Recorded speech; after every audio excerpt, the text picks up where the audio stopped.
এই শাড়িটা আমার মার। এই শাড়িটা আমার মার পরার জন্য নিয়ে আসছিলাম, এখন আমার কাছে আছে, দেই নাই, রেখে দিছি। এটা ফুফু শাশুড়ি দিয়েছিল আমার, আর বড় ফুফু শাশুড়ি বড় ছেলের বউয়ের সেম। শাড়িটা মিডিয়াম ধরনের হলে অনেক ভালো লাগে। শাড়িটা দিয়েছিল আমার আব্বা কিনে, এটাও ভালোই লাগে। আব্বা নিতে বলছিল, তাই এই শাড়িটা আমার মার অনেক আগে আমার খালার কাছে ছিল।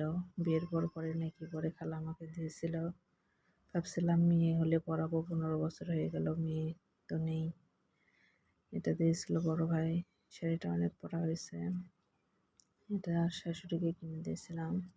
শাশুড়ি এখন পরে না, বলছে তুমি কিনে দিয়েছিলে রাখো, জন্য রেখে দিয়েছি, মাঝে পরা হবে। ফুফু শাশুড়ির ছেলের বিয়েতে নিয়েছিলাম, শাড়িটা অনেক সফট, অনেক পরা হয়েছে।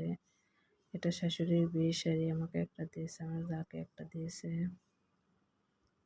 রেখে দিছি। এই শাড়িটা দিয়েছিল ফুফাতো বোন বড় ভাইয়ের বউরে, ওর একটু কম পছন্দ করে, ও আমাকে দিয়ে দিয়েছে। শাড়িটা লেজের হালকার মধ্যে ভালো, মোটামুটি।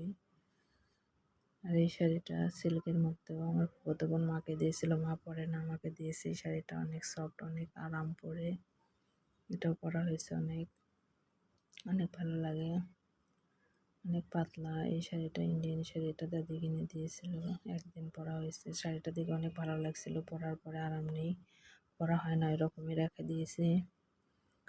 আর এটা দিয়েছিল সিলেটের বাড়ি এলি ভাবি। শাড়িটা অনেক সফট, অনেক ভালো লাগে। দূরে থেকে পুরাতন মনে হয়, সামনে থেকে বেশি ভালো লাগে। শাড়িটা পরছি, রেখে দিছি, আমার কাছে অনেক ভালো লাগে।